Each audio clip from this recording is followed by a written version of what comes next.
إن الحمد لله نحمده ونستعينه ونستغفره ونعوذ بالله من شرور أنفسنا ومن سيئات أعمالنا من يهده الله فلا مضل له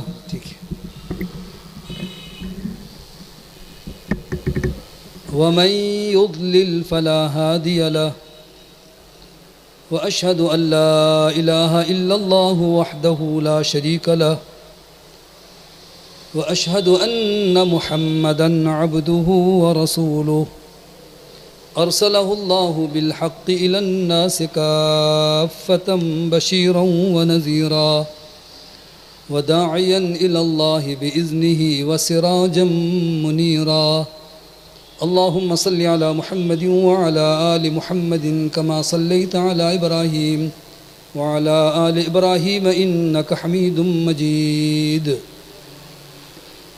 اللهم بارك على محمد وعلى آل محمد كما باركت على إبراهيم وعلى آل إبراهيم إنك حميد مجيد أما بعد فإن أصدق الكلام كلام الله وأحسن الهدي هدي محمد صلى الله عليه وسلم وشر الأمور محدثاتها وكل محدثة بدعة وكل بدعة ضلالة وكل ضلالة في النار أعوذ بالله السميع العليم من الشيطان الرجيم أرأيت من اتخذ إلهه هواه أفأنت تكون عليه وكيلا أم تحسب أن أكثرهم يسمعون أو يعقلون إن هم إلا كالأنعام بل هم أضل سبيلا سبحانك لا علم لنا إلا ما علمتنا إنك أنت العليم الحكيم رب اشرح لي صدري ويسر لي أمري واحلل عقدة من لساني يفقه قولي رب زدنی علما۔ تمام تعریفیں اللہ عز و جل کے لیے جو پوری کائنات کا تنہا خالق مالک حاجت روا مشکل کشا ہے۔ یہ صرف زبان سے کہنے اور کانوں سے سننے کی بات نہیں ہے، بلکہ دل و جان سے تسلیم کرنے کی بات ہے کہ اللہ کے سوا کوئی زمین و آسمان اور ان کے درمیان ایک ذرے کا بھی مالک نہیں ہے۔ ہر ذرہ اللہ کے حکم کا تابع ہے۔ جسے اللہ نے یہ توحید عطا فرمائی اسے بہت بڑی دولت مل گئی۔ اللہ ہمیں استقامت کی توفیق عطا فرما۔ بے شمار درود و سلام نبی آخر الزمان جناب محمد الرسول اللہ صلی اللہ علیہ وسلم کی ذات اقدس پر پیار اور محبت سے صلی اللہ علیہ وسلم کہا کریں کہ آپ نبوت کے سلسلے کی آخری کڑی ہیں، تمام نبیوں کے سردار ہیں، اللہ کے محبوب ترین بندے ہیں۔ جس نے آپ کی اطاعت کی کامیابی حاصل کر لی، اور جس نے آپ کی نافرمانی کی وہ اللہ کا باغی اور سرکش ہے۔ اللہ توحید و سنت پر ہمیں استقامت نصیب فرما۔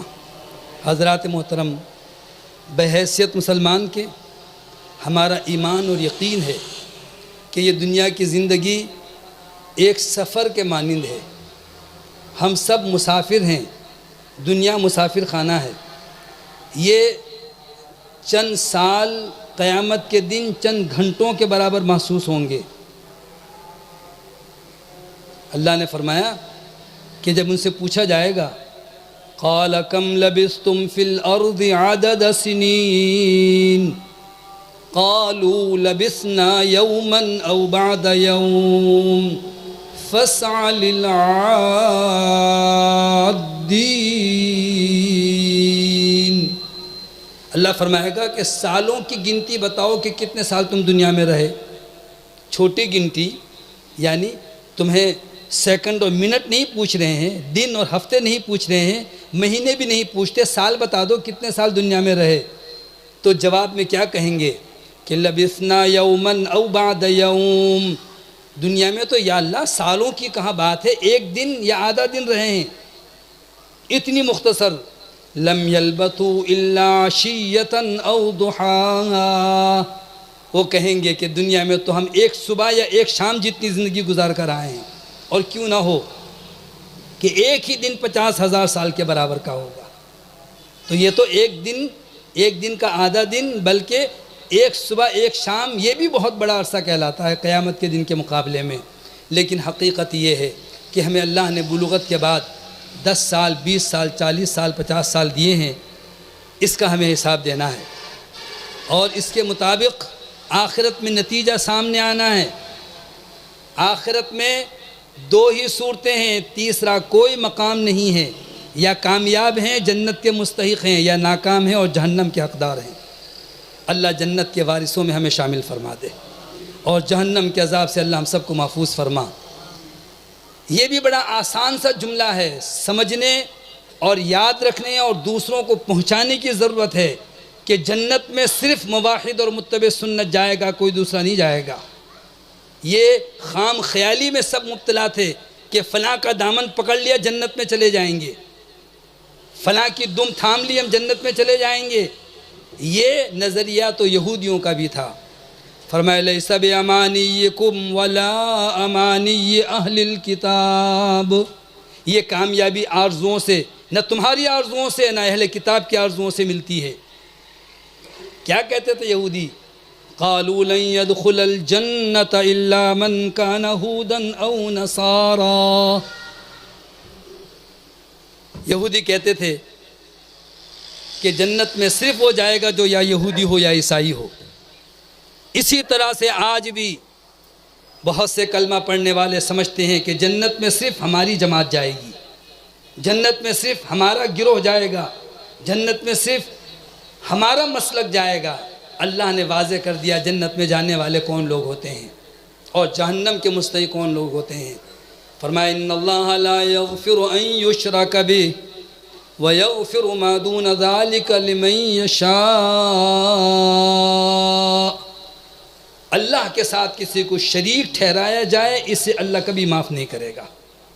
اس کے لیے تو انہ من یشرک باللہ فقد حرم اللہ علیہ الجنۃ ومأواہ النار، جس نے شرک کیا ہے جنت اس پر حرام ہے، ٹھکانہ اس کا جہنم ہے۔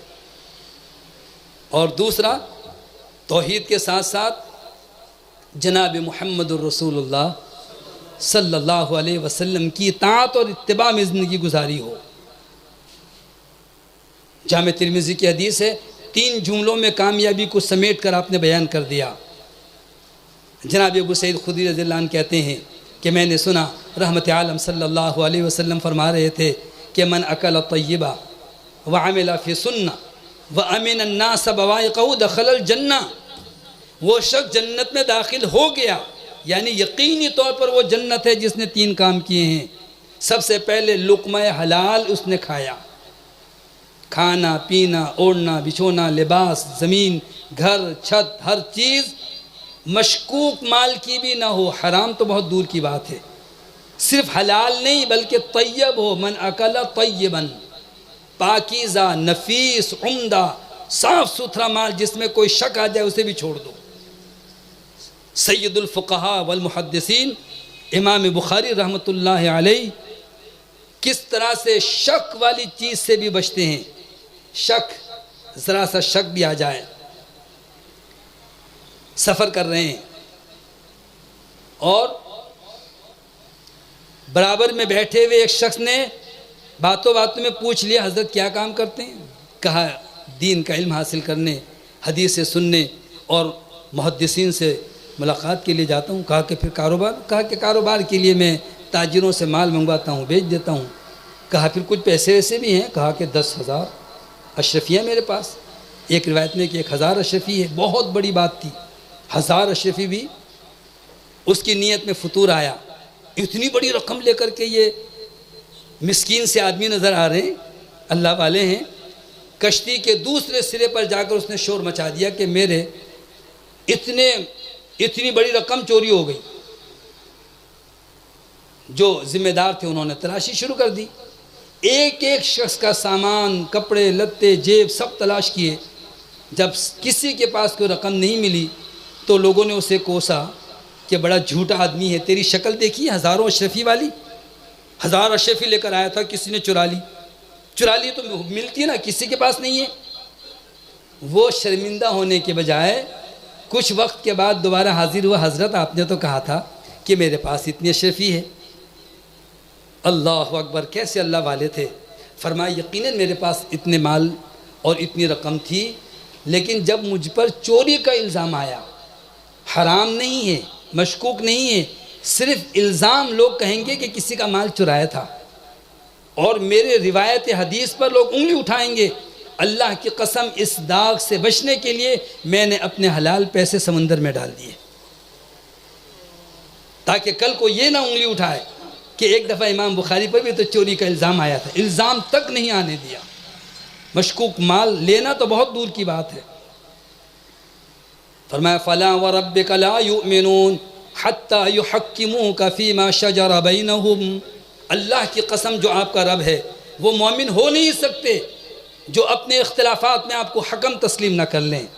ثُمَّ لَا يَجِدُوا فِي أَنفُسِهِمْ حَرَجًا مِّمَّا قَضَيْتَ، اور جو آپ فیصلہ کر دیں دل میں کوئی تنگی محسوس نہ کریں۔ وَيُسَلِّمُوا تَسْلِيمًا، اور خوش دلی کے ساتھ تسلیم کر لیں، مان لیں، وہ مومن ہیں۔ ایک طویل موضوع ہے، لیکن خلاصہ یہ ہے کہ موحد متبع سنت جنت میں جائے گا، کامیاب ہوگا، مشرک کامیاب نہیں ہوگا، بدعتی کامیاب نہیں ہوگا۔ اس کی شناخت کے لیے قرآن کا مطالعہ کیجئے، حدیث کا مطالعہ کیجئے، علماء سے دلیل مانگیے، اللہ کی قسم اللہ روشن کر دے گا، واضح کر دے گا کہ کون سا راستہ صحیح ہے۔ صرف جستجو کی ضرورت ہے۔ ہماری دعوت عام ہے، ہم یہ نہیں کہتے کہ ہمارا مسلک، ہماری جماعت، ہمارا موقف یہ سب سے صحیح ہے۔ ہم کہتے ہیں سب سے صحیح موقف وہ ہے جو موقف محمد الرسول اللہ صلی اللہ علیہ وسلم نے صحابہ کے سامنے پیش کیا تھا، جو تابعین نے، تبع تابعین نے، محدثین نے اور فقہاء امت نے جو موقف اپنایا ہے وہ صحیح ہے۔ آج اگر کوئی ایک ایسا نیا طریقہ محبت کا ایجاد کرتا ہے اور اس کے لیے خود ساختہ محبت کے مصنوعی مبالغہ آمیز بازاری الفاظ تک استعمال کرتے ہوئے نہیں شرماتا، ماں سے، باپ سے، بھائی سے، بہن سے محبت کے لیے عشق کا لفظ استعمال نہیں کرتا، اور یہ گندا بازاری لفظ استعمال کرتا ہے محمد الرسول اللہ صلی اللہ علیہ وسلم کے لیے کہ یہ عاشق رسول ہیں۔ توبہ کریں اس گستاخی پر کہ ہمیں محمد الرسول اللہ صلی اللہ علیہ وسلم سے محبت ہے۔ عشق کوئی بازاری عورت سے کرتا ہوگا، جو خفیہ ناجائز حرام محبتیں کرتے ہیں اس کے لیے عشق کا لفظ بولا جاتا ہے۔ تو بہرحال اتباع سنت اور توحید، خلاصہ یہ ہے کہ ہمارے اعمال میں دانستہ یا نادانستہ لاشعوری طور پر شرک آ گیا یا بدعت، کامیاب نہیں ہو سکتے۔ شرک کی پہچان بھی ایسی ہونی چاہیے جیسے مہلک بیماریوں کی پہچان ہوتی ہے، اس سے بچنے کے لیے تدابیر اختیار کرتے ہیں، اس سے احتیاطی پہلے سے ٹیکے لگواتے ہیں کہ میاں بڑا خطرناک وائرس پھیلا ہوا ہے، کورونا کا ایک ہوا کھڑا کیا، ہر ایک نے ٹیکے لگوا لیے کہیں ہمیں نہ لگ جائے۔ یہ عارضی بیماریاں ہیں، یہ کچھ نہیں کر سکتی جب تک کہ رب کا حکم نہ ہو، لیکن اگر اڑتا ہوا کوئی شرک کا کیڑا دماغ میں گھس گیا، کوئی بدعت کے جراثیم اگر جسم میں داخل ہو گئے اور اسے وہ نیک سمجھ کر، دین سمجھ کر، ثواب سمجھ کر کرتا رہا، تو قیامت کے دن اس کا حال یہ ہوگا کہ قال رب ارجعون لعلی اعمل صالحا، کہے گا اے میرے رب مجھے واپس لوٹا دے۔ رب ارجعون، ارجعون تو جمع کا صیغہ ہے، واحد تو ارجع ہوتا ہے۔ کہتے ہیں جہنمی جہنم میں کہیں گے اے میرے رب مجھے لوٹا دے، ارجعنی ارجعنی ارجعنی، بار بار، اس لیے جمع کا صیغہ آیا۔ اور بعض مفسرین کہتے ہیں ارجعون جمع اس لیے کہ وہ فرشتوں سے منت سماجت کرے گا مشرک دنیا میں بھی غیر اللہ کا سہارا ڈھونڈتا ہے، جہنم میں بھی اللہ کو پکارنے کے بجائے فرشتوں سے کہے گا مجھے لوٹا دو دنیا میں۔ چوکیدار سے منت سماجت نہیں کی جاتی، اس کا تو کام ہے جو اس کو حکم دیا جائے، وہ مالک سے نہیں کہیں گے۔ کیا کہے گا؟ مجھے دنیا میں لوٹا دیا جائے لعلی اعمل صالحا، تاکہ میں نیک عمل کر سکوں۔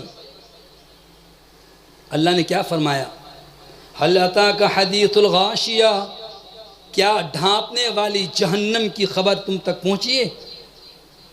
وجوہ یومئذ خاشعہ، اس دن کچھ چہرے مرجھائے ہوئے، جھکے ہوئے، شرمندگی کے مارے، عاملۃ ناصبہ، بڑے عمل کرنے والے، بہت تھکنے والے، یہ نہیں کہ کام نہیں کیا، بڑی جھنڈیاں لہرائیں، بڑے جلوس نکالے، بڑے بڑے دعوے کیے، بہت کچھ عمل کیا، لیکن عاملۃ ناصبہ تصلی نارا حامیہ، دہکتی ہوئی آگ میں داخل ہوں گے۔ اللہ ہم سب کو محفوظ رکھے۔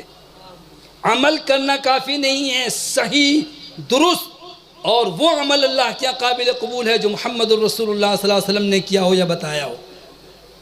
یہ بات ایک چھوٹے سے بچے کو سمجھ میں آ جاتی ہے۔ بچے بھی آج کے بڑے سیانے ہیں، آپ انہیں نکال کے جیب سے 100 روپے یا 500 روپے یا 1000 روپے کا نقلی نوٹ دیں، بچہ دیکھ کے مسکرائے گا، کہے گا اچھا آپ مجھے بنا رہے ہیں، یہ کھیل آپ اپنے پاس رکھیں، مجھے اصلی نوٹ چاہیے چاہے 50 کا دے دیں، چیز لاؤں گا، اس کی چیز تھوڑی آتی ہے۔ بچے کو کس نے بتا دیا کہ یہ نوٹ نقلی ہے؟ ایک جیسی تو ہوتی ہے۔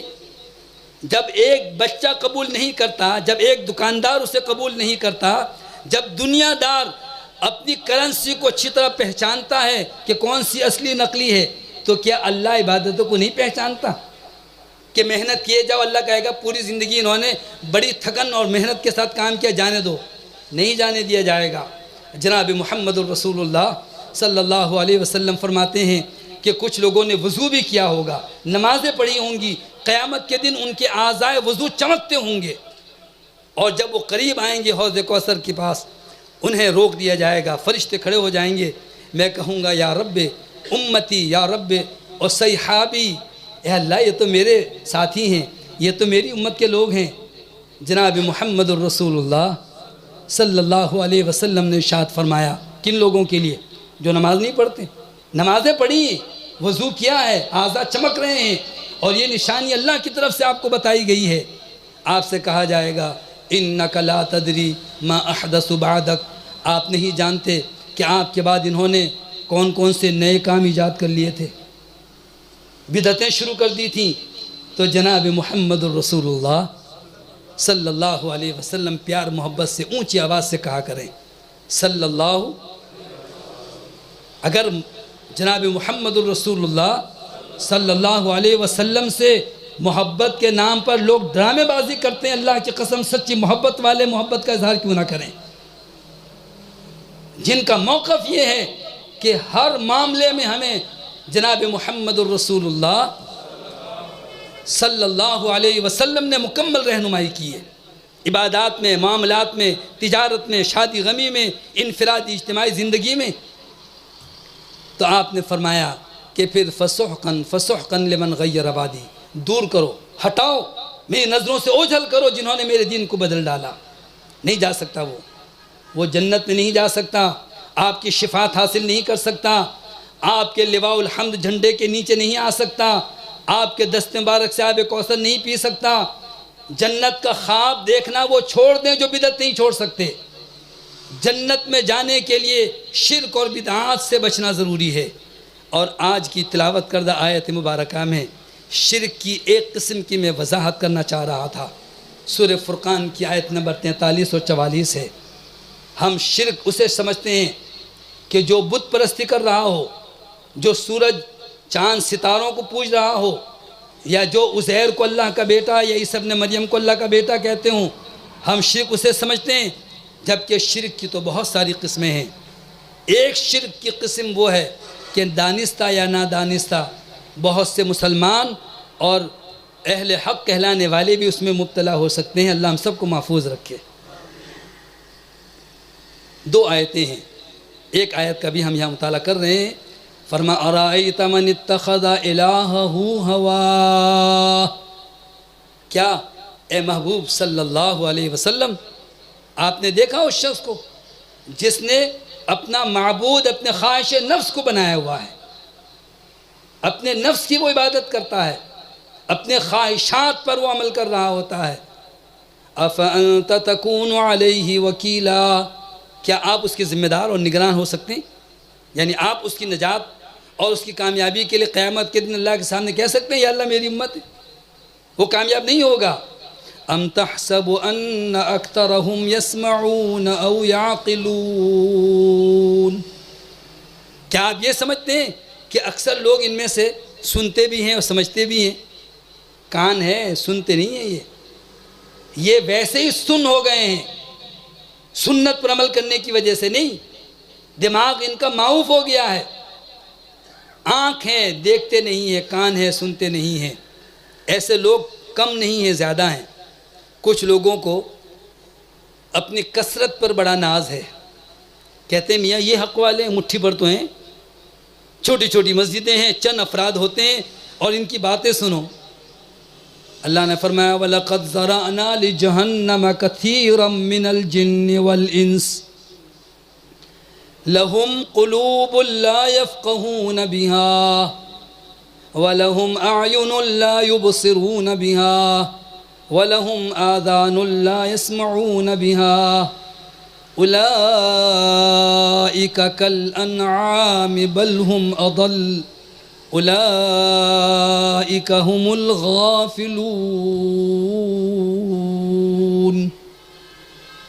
ہم نے بہت سے جنوں انسانوں کو جہنم ہی کے لیے پیدا کیا ہے. اللہ ہمیں بہت سوں سے محفوظ فرما دے.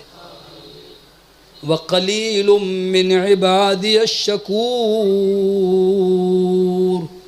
فرمایا میرے بندوں میں سے شکر گزار تو بہت قلیل اور تھوڑے سے ہوتے ہیں.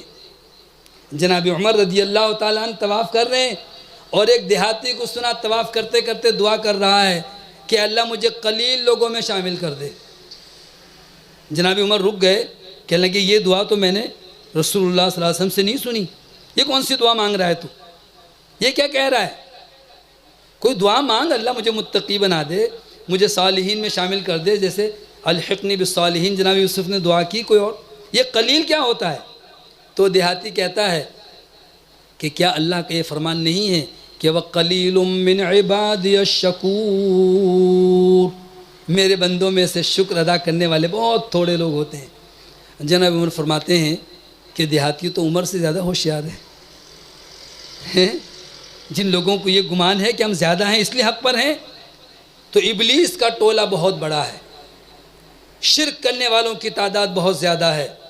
اسی طریقے سے سنت کے خلاف عمل کرنے والوں کی اکثریت ہے اور رہے گی. اللہ نے فرمایا بل اکثرهم لا يعقلون واکثرهم يجهلون اکثرهم لا يعلمون. اکثر لوگ جانتے ہی نہیں، عقل نہیں رکھتے، احمقانہ حرکتیں کرتے ہیں، جاہل لوگ ہیں اکثر لوگ. کثرت دلیل نہیں ہے، کثرت و قلت یہ تو اللہ کے اختیار میں ہے. اگر اللہ چاہے تو سارے لوگ مسلمان ہو جائیں، جیسا کہ محمد الرسول اللہ صلی اللہ علیہ وسلم کی 23 سالہ نبوی محنت کے بعد اسی مکے میں جہاں رہنا دوبھر تھا 1 لاکھ سے بڑا مجمع حج کے دنوں میں جمع ہوا، اور پھر پوری دنیا میں اسلام کا غلبہ ہوا. پھر آہستہ آہستہ آہستہ آہستہ سچے مسلمان تو کم ہوتے گئے، اب صرف شکل و صورت بھی مسلمانوں والی نہیں رہی، نام کے مسلمان دنیا میں پھیلے ہوئے ہیں. تو اللہ نے فرمایا کہ ایسے لوگ ہیں کہ جن کو جہنم کے لیے تیار کیا گیا ہے، پیدا کیا گیا ہے، جنوں میں سے بھی انسانوں میں سے بھی ان کے دل ہیں لیکن تفقہ نہیں ہے، سمجھتے نہیں ہیں، سننے کے لیے تیار نہیں ہیں. وَلَهُمْ أَعْيُنٌ لَا يُبْصِرُونَ بِهَا، آنکھیں ہیں دیکھتے نہیں ہیں، نہ قرآن دیکھتے ہیں نہ حدیث. ہاں کیا دیکھیں گے؟ قصے کہانیاں. کیا دیکھیں گے؟ بناوٹی خود ساختہ کرامتیں، لوگوں کی طرف سے بنائے ہوئے واقعات، وہ سنتے پڑھتے ہیں اور جھومتے ہیں. سبحان اللہ، واہ واہ کیا کہہ دیا. وَلَهُمْ آذَانٌ لَا يَسْمَعُونَ بِهَا اور اللہ نے کان بھی دیے ہیں لیکن وہ کان سے سنتے ہی نہیں، نہ سنتے ہیں نہ دیکھتے ہیں نہ سمجھتے ہیں انسان۔ اولئک کالانعام بل ہم اضل، یہ جانوروں جیسے ہیں بلکہ ان سے بھی زیادہ بھٹکے ہوئے ہیں۔ اولئک هم الغافلون، یہ لوگ غافل ہیں، یہ اللہ سے، اللہ کے ذکر سے، اللہ کے احکامات سے بے خبر ہیں۔ اللہ نے شیطان کا ایک داؤ یہ بیان کیا کہ استحوذ علیہم الشیطان، شیطان ان پر غالب آیا، شیطان نے ان کو دبوچ لیا۔ فانساہم ذکر اللہ، تو اللہ کا ذکر ان سے بھلا دیا، نہ قرآن پڑھتے ہیں نہ حدیث پڑھتے ہیں۔ دعویٰ ہے مسلمانوں کا، اسلام کا، بلکہ بہت بڑے اسلام کے چاہنے والوں کا، لیکن عمل سارا اسلام کے خلاف۔ دلیل مانگو تو دلیل کچھ نہیں۔ تو اللہ نے فرمایا کہ کچھ لوگ ہیں جنہوں نے ان عام جن کی عبادت کی جاتی ہے اللہ کے سوا، بتوں کی، مجسموں کی، مورتیوں کی، شخصیتوں کی، ان کی نہیں، بلکہ وہ اپنے خواہشات نفس کے غلام ہیں۔ اَرَأَيْتَ مَنِ اتَّخَذَ إِلَٰهَهُ هَوَاهُ، کچھ لوگ ہیں کہ انہوں نے اپنے خواہش نفس کو اپنا معبود بنایا ہوا ہے۔ مفسرین لکھتے ہیں کہ اس کا معنی یہ نہیں ہے کہ خواہش نفس کی پیروی کرتے ہوئے کوئی گناہ کر بیٹھے تو مشرک ہو گیا، جب تک کہ وہ اس پر قائم رہے اور اس کو درست سمجھے وہ مشرک ہے، اور اگر وہ گناہ کو گناہ سمجھتا ہے، اس پر توبہ کرتا ہے تو فاسق ہے، فاجر ہے، اسلام سے خارج نہیں ہوتا۔ یہ ہے نظریہ، جیسا کہ امام بخاری صحیح بخاری میں باب لاتے ہیں، باب الکفر دون الکفر، کفر کے درجات ہیں، ایمان کے درجات ہیں، شرک کے درجات ہیں۔ تو وہ شخص جس نے اپنے نفس کو معبود بنایا کا معنی یہ ہے کہ اپنی چاہت پوری کرنے کے لیے اللہ کے حلال کو حلال نہیں مانا، حرام سمجھ کر اس سے تو دور رہا، اور اللہ کے حرام کردہ امور کو حلال سمجھ کر اپنانے لگا، صرف اپنی خواہشات کی تسکین کے لیے، صرف اپنے بزرگوں کی اور بڑوں کی بات سنتے ہوئے، صرف تقلید جامد کی وجہ سے، صرف قوموں کو خوش کرنے کے لیے، صرف بھیڑ کی چال چلتے ہوئے کہ لوگ ایسے ہی کرتے ہیں یہی دین ہوگا۔ تو اللہ نے فرمایا کہ یہ لوگ اپنے نفس کے غلام ہیں، خواہشات نفس کے پیروکار ہیں، اور اپنے نفس اور خواہشات کی پیروی کرنے والوں کا انجام کیا ہے؟ اللہ اکبر، بڑا بھیانک ہے۔ دنیا میں خواہشات نفس کی پیروی کرنے والوں کا سب سے پہلا دنیا میں اللہ کی طرف سے انجام یہ ہے کہ وہ اللہ کو بھول جاتے ہیں، پھر وہ مردوں کو، وہ پتھروں کو، مورتیوں کو، مجسموں کو پوجتے، اٹھتے بیٹھتے، ان کے گن گاتے اور انہی کی تعریف میں اپنا وقت ضائع کرتے رہتے ہیں۔ دیکھ لیں آپ، پرکھ لیں، آزما لیں، اللہ کی قسم ان کے سامنے اگر اللہ کی توحید کا کوئی جملہ آپ نے کہہ دیا، ایسا لگے گا جیسے ان کو کسی نے گالی دے دی ہو، ان کے تن بدن میں آگ لگ جاتی ہے۔ اور اگر ان مشرکوں کے سامنے کسی بھی غیر نتو خیرے کی آپ تعریف شروع کر دیں، بڑے پہنچے ہوئے تھے، بڑی کرامتیں ہیں، تو ایک دم جھومنے لگیں گے، واہ واہ واہ واہ کیا بات ہے۔ فرمایا وَإِذَا ذُكِرَ اللَّهُ وَحْدَهُ اشْمَأَزَّتْ قُلُوبُ الَّذِينَ لَا يُؤْمِنُونَ بِالْآخِرَةِ وَإِذَا ذُكِرَ الَّذِينَ مِن دُونِهِ إِذَا هُمْ يَسْتَبْشِرُونَ، جب ایک اللہ کا ذکر کیا جاتا ہے، ایک اللہ کی دعوت دی جاتی ہے، آخرت پر یقین نہ رکھنے والوں کے چہرے مرجھا جاتے ہیں، ان کو بڑا ہی ناگوار گزرتا ہے، اور جب اللہ کے سوا کسی کا بھی ذکر کیا جائے ہنستے مسکراتے ہیں، کھل اٹھتے ہیں، واہ واہ کیا بات کہی۔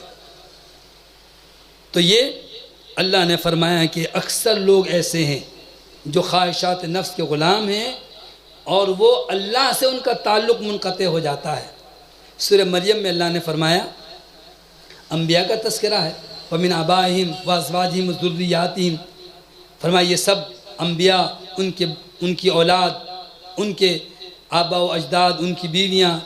پھر فرمایا اس کے بعد کیا ہوا؟ فَخَلَفَ مِن بَعْدِهِمْ خَلْفٌ أَضَاعُوا الصَّلَاةَ وَاتَّبَعُوا الشَّهَوَاتِ فَسَوْفَ يَلْقَوْنَ غَيًّا۔ پھر ان کے بعد ان کے جانشین ناخلف پیدا ہوئے، ان کے بعد ان کی اولاد ایسی ناہنجار آئی کہ اضاعوا الصلاۃ، نماز ضائع کر دی انہوں نے، واتبعوا الشہوات، اور خواہشات کے پیچھے لگ گئے۔ معلوم کیا ہوا کہ خواہشات کی پیروی کرنے والوں کا پہلا کام جو دنیا میں دکھائی دیتا ہے وہ نماز ضائع کرتے ہیں، اور وہ کبھی کسی مہینے میں محبت کا اظہار کرنے کے لیے روشنیاں کرتے ہیں، کبھی جلوس نکالتے ہیں، کبھی جھنڈیاں لہراتے ہیں، پورے سال پڑے سوئے رہتے ہیں، کبھی مسجد کا رخ نہیں کرتے، لیکن کبھی کبھار ان پر ایمان کا ایسا دورہ پڑتا ہے کہ سارا دین یہی ہے جو یہ کر رہے ہیں۔ اضاعوا الصلاۃ، نماز ضائع کرتے ہیں۔ میرے بھائیوں، میرے بچوں، میری بہنوں، نماز ایک مسلمان کی سب سے بڑی شناخت ہے، اللہ سے تعلق کا ایک مضبوط راستہ ہے۔ دن میں 5 مرتبہ اللہ کے سامنے حاضر ہونے سے ایمان مضبوط، پختہ اور قائم رہتا ہے۔ علماء کہتے ہیں نماز کا ضائع کرنا یہ ہے کہ پڑھتے ہی نہیں ہیں، یا کبھی پڑھی کبھی نہیں پڑھی، یا پڑھی بھی تو بغیر جماعت کے، یا سنت کے طریقے سے نہ پڑھی، اٹھک بیٹھک زور لگایا اور بمشکل 3-4 منٹ میں 4 رکعتیں ایسی دوڑ لگائی، استغفر اللہ العظیم، ایسی نماز تو منہ پہ مار دی جاتی ہے۔ تو خواہشات کی پیروی کرنے والوں کی پہچان یہ ہے، اضاعوا الصلاۃ، نماز ضائع کرتے ہیں۔ کہتے ہیں جب اللہ سے یہ عملی رابطہ جب ہوتا ہے نا، یہ عمل چل کر آتے ہیں، وضو کر کے مسجد میں نماز پڑھتے ہیں سنت کے مطابق، عملی رابطہ ہوتا ہے، تو فکر و نظر بھی اللہ کے ساتھ تعلق میں مضبوط اور پختہ ہو جاتے ہیں۔ روحانی طور پر ایک مومن پکا مسلمان بنتا ہے، اور جب وہ عملی طور پر اللہ سے اپنا تعلق منقطع کرتا ہے تو آہستہ آہستہ اس کے نظریات، اس کی فکر، اس کی سوچ یہ بھی آہستہ آہستہ بھٹک جاتی ہے۔ تو نماز چھوڑنے والے خواہشات کے پیروکار ہیں، اور خواہشات کی پیروی کرنے والوں کا انجام کیا ہے؟ اللہ اکبر۔ فَسَوْفَ يَلْقَوْنَ غَيًّا، وہ غی، گمراہی اور جہنم کی ایک وادی میں، جہنم کی بھڑکتی ہوئی آگ میں جا ملیں گے۔ اللہ ہم سب کو محفوظ رکھے۔ ان آیات میں معلوم یہ ہوا کہ ایک مسلمان صرف شرک اسے نہ سمجھے جن کو ہم مشرک کہہ کر کے اور بڑے خوش ہوتے ہیں، یہ بھی شرک ہے کہ ہماری خواہشات نفس کی پیروی کرتے ہوئے ہم اللہ کے کسی حکم کو نظر انداز کریں، محمد الرسول اللہ صلی اللہ علیہ وسلم کی کسی سنت کو ترک کر دیں۔ اتباع سنت بڑی نعمت اور دولت ہے اور کامیابی کی ضمانت ہے۔ اللہ ہمیں عمل کی توفیق نصیب فرما۔ اقول قولی ھذا واستغفر اللہ لی ولکم ولسائر المسلمین واستغفروا انہ هو الغفور الرحیم۔ العالمین والعاقبۃ للمتقین ولا عدوان الا علی الظالمین، والصلاة والسلام على أشرف الأنبياء والمرسلين۔ أعوذ بالله السميع العليم من الشيطان الرجيم۔ فإذا جاءت الطامة الكبرى يوم يتذكر الإنسان ما سعى وبرزت الجحيم لمن يرى فأما من طغى وآثر الحياة الدنيا فإن الجحيم هي المأوى وأما من خاف مقام ربه ونهى النفس عن الهوى فإن الجنة هي المأوى۔ سورہ النازعات میں اللہ نے فرمایا کہ جب بہت بڑی آفت آئے گی، فیضا جاتی طامہ، طامہ کا مطلب ہے اتنی بڑی آفت کہ اس کے سامنے ساری مصیبتیں ہیچ اور معمولی معلوم ہوتی ہیں۔ جب بڑی آفت آئے گی اس کے ساتھ ساتھ اتنی بڑی آفت ہے کہ کبرا الگ صفت بھی ذکر فرمائی، حالانکہ طامہ کا معنی ہی یہ بڑی مصیبت، بہت بڑی مصیبت، یعنی قیامت جب قائم ہوگی۔ فیضا جاتی طامۃ الکبریٰ یوم یتذکر الانسان ما سعی، اس دن انسان یاد کرے گا جو کچھ اس نے کوشش کی ہے، جو کچھ عمل کیا ہے نا، اب اسے سزائی دے گا۔ اب اسے دکھائی دے گا، اب اسے سمجھ میں آئے گا اوفو، ہم نیکی سمجھ کر کے جو کچھ کرتے رہے یہ سب تو گمراہی ہے، اور جن کو وہابی کہہ کر چڑھاتے رہے کامیاب تو وہ لوگ ہیں۔ یوم یتذکر الانسان ما سعی، جو کوششیں کی ہیں نا انسان اپنی آنکھوں سے دیکھ لے گا۔ بعض علماء کہتے ہیں وہ یاد کرے گا، اچھا ہم یہ کر رہے تھے، اور کیوں یاد کرے گا کہ وَبُرِّزَتِ الْجَحِيمُ لِمَنْ يَرَى، ہر دیکھنے والے کے سامنے جہنم لا کر پیش کر دی جائے گی، جہنم لائی جائے گی۔ ابھی کوئی جنتی جنت میں نہیں گیا، جہنمی جہنم میں نہیں گیا، میدان محشر میں جہنم کو لایا جائے گا۔ 70,000 لگامیں ہوں گی، ایک ایک لگام کو 70,000 فرشتے پکڑ کے کھینچ رہے ہوں گے۔ جہنم کی ایک گردن ہوگی، اس کی 2 آنکھیں ہوں گی، جہنم اس گردن کو نکال کر کچھ جہنمیوں کو پہلے سے اچک لے گی۔ اللہ اکبر، اللہ ہم سب کو محفوظ فرمائے۔ سورہ والفجر میں اللہ نے فرمایا وَجِیءَ یَوْمَئِذٍ بِجَہَنَّمَ، جہنم کو لایا جائے گا۔ یَوْمَئِذٍ یَتَذَکَّرُ الْإِنسان، اس دن انسان اپنے اعمال کو یاد کرے گا۔ وَأَنَّى لَهُ الذِّکْرَى، لیکن اب یاد کرنے کا فائدہ کیا ہے؟ اب کیا فائدہ اپنی کاوشوں کو یاد کر کے؟ یقول یا لیتنی قدمت لحیاتی، کہے گا کاش اس زندگی کے لیے بھی میں کچھ آگے بھیجتا، میں تو دنیا داری میں اور فسق و فجور میں یا دین کے نام پر رسم و رواج اور خرافات میں ہی زندگی ضائع کرتا رہا۔ اللہ اکبر۔ فَيَوْمَئِذٍ لَا يُعَذِّبُ عَذَابَهُ أَحَدٌ، تو اس دن اللہ کے عذاب جیسا عذاب کوئی کسی کو نہیں دے گا۔ وَلَا يُوثِقُ وَثَاقَهُ أَحَدٌ، اور اس کے جکڑنے اور پکڑنے کی طرح سے کوئی نہیں جکڑے گا، کہ ایک دفعہ جس کو اللہ نے پکڑ لیا پھر وہ چھڑا نہیں سکتا۔ جھوٹ کہتے ہیں جو کہ اگر کوئی پکڑ لے تو فلاں پیر چھڑا لے گا، اور اگر پیر پکڑ لے تو کوئی بھی نہیں چھڑا سکتا۔ استغفر اللہ، یہ مبالغہ آمیزی سے لوگوں کو گمراہ کرتے ہیں۔ تو اللہ نے فرمایا کہ جب قیامت کا دن ہوگا اور انسان کی آنکھ کھلے گی تو کیفیت کیا ہوگی؟ یومئذ یتذکر الانسان ما سعی وبرزت الجحیم لمن یری، اور جہنم ان کے سامنے ظاہر کر دی جائے گی۔ فاما من طغی وآثر الحیاۃ الدنیا، تو جس نے سرکشی کی، حد سے تجاوز کیا، اللہ کے حکم کو پس پش ڈال کر اپنی چاہتوں پر عمل کرتا رہا، خواہشات کی پیروی کرتا رہا۔ وآثر الحیاۃ الدنیا، اور دنیا کی زندگی کو ترجیح دی، اہمیت فوقیت دنیا کو دی، آخرت کو فراموش کیے بیٹھا رہا۔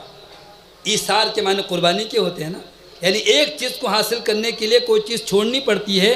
انہوں نے دنیا کو حاصل کرنے کے لیے آخرت کی قربانی دی، آخرت کو پس پش ڈال دیا۔ نمازیں جائیں تو جائیں، کاروبار میں کوئی کمی نہیں آنی چاہیے۔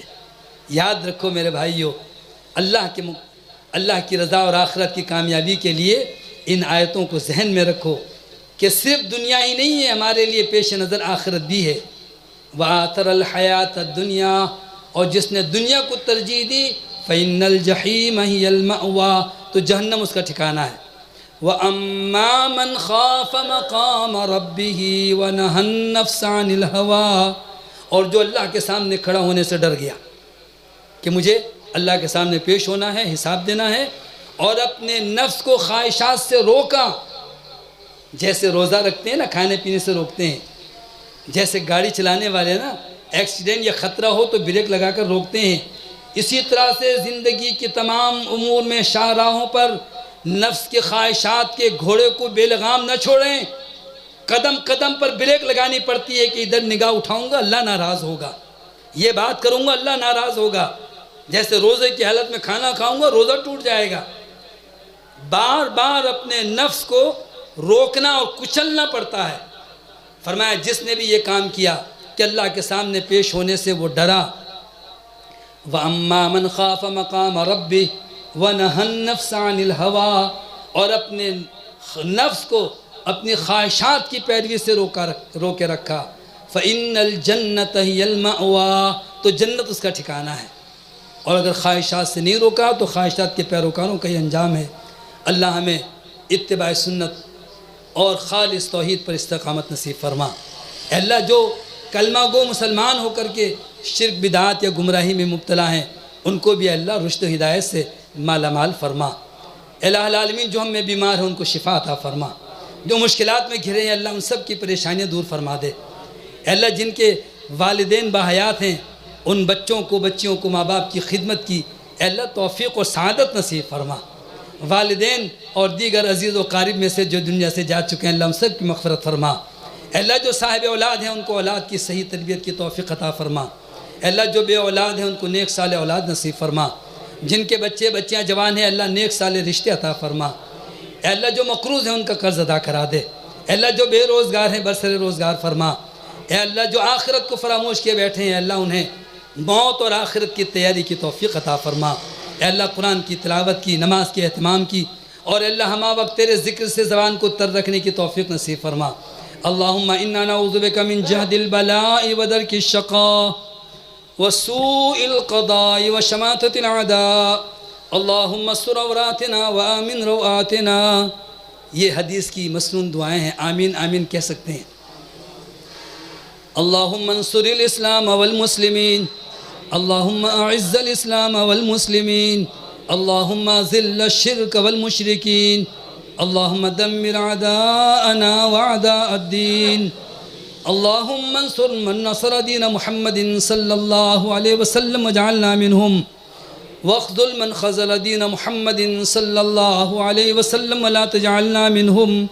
عباد اللہ رحمكم الله إن الله يأمر بالعدل والإحسان وإيتاء ذي القربى وينهى عن الفحشاء والمنكر والبغي يعظكم لعلكم تذكرون۔